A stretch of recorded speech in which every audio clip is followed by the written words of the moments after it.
આઝાદ ચોકમાં ધ્વજવંદન કરવામાં આવે છે। આ વખતે આમંત્રિત મહેમાનમાં નાયબ મામલતદાર શ્રી કૃપાલસિંહ રાણાના વરદ હસ્તે ધ્વજવંદન કરવામાં આવશે। તો નાયબ મામલતદાર શ્રીને વિનંતી કરું કે તેમના માટે સ્થાન ગ્રહણ કરે।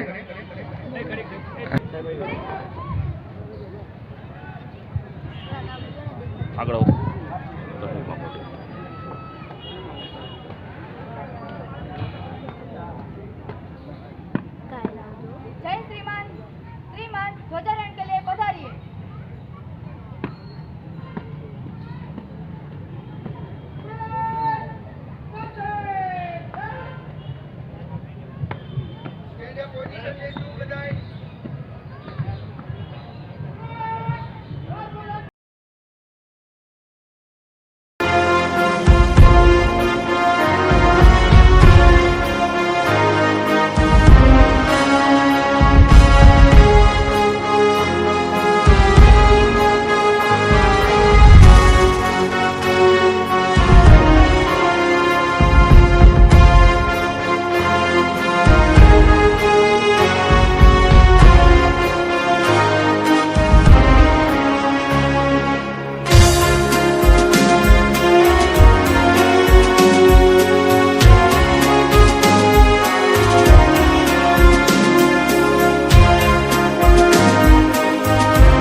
સૌ કોઈને મારા નમસ્કાર.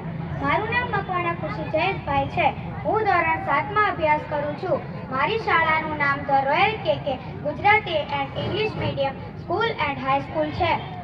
शहीदों के दफन पे हर बरस मेले लगेंगे, शहीदों के दफन पे हर बरस मेले लगेंगे, कफन सिर पे बांधे कई लाखों मिलेंगे, कफन सिर पे बांधे कई लाखों मिलेंगे, चढ़ा दो हमें फांसी के झूलों पे हंसते हंसते, चढ़ा दो हमें फांसी के झूलों पे हंसते हंसते, वतन ए मौत को देख कई लाखों उठ खड़े होंगे, वतन ए मौत को देख कई लाखों उठ खड़े होंगे, शहीदों के दफन पे हर बरस मेले लगेंगे, कफन सिर पे बांधे कई लाखों मिलेंगे.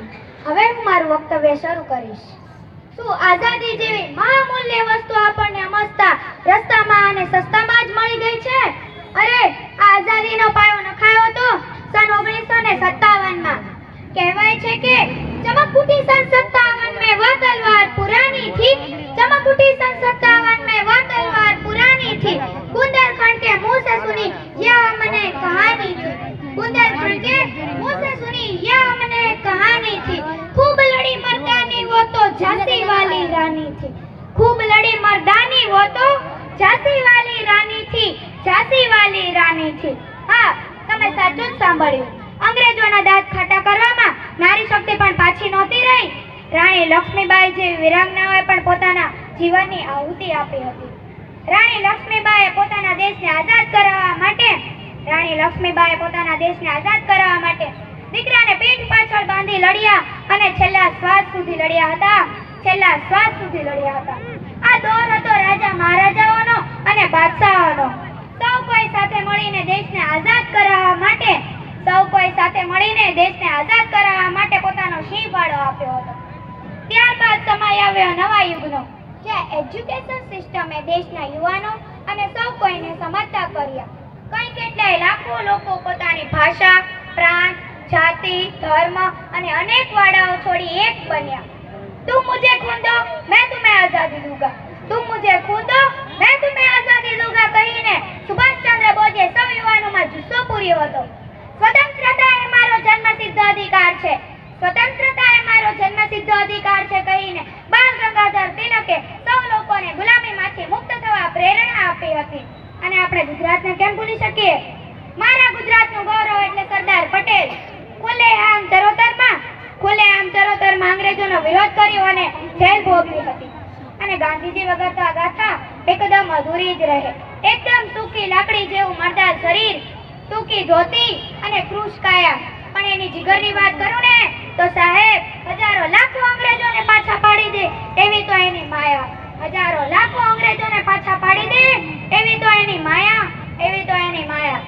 મારા બાપુ ગાંધીજીએ પણ હાકલ કરી હતી, કરેંગે યા મરેંગે, ડુ ઓર ડાય. અને આખરે સન 1947 ની સ્વર્ણ પ્રભાતે 15મી ઓગસ્ટના રોજ આપણને સ્વતંત્રતા આઝાદી મળી છે ને જોરદાર ગુણવંતો અમારી આઝાદીનો ઇતિહાસ. કહેવા બેસું ને તો સમય ટૂંકો પડે, પણ એટલું જરૂરથી કહીશ, આઝાદી માટે લાખો નામી અનામી લોકોએ પોતાનો સિંહ ફાળો આપ્યો છે. તેમને મારા લાખ વંદન. જય હિન્દ, જય ભારત. ખૂબ ખૂબ સરસ. ઇન્ડિયા વિશે સ્પીચ રોયલ કેકે અંગ્રેજી મીડિયમ સ્કૂલના વિદ્યાર્થી આગળ આવી જાય.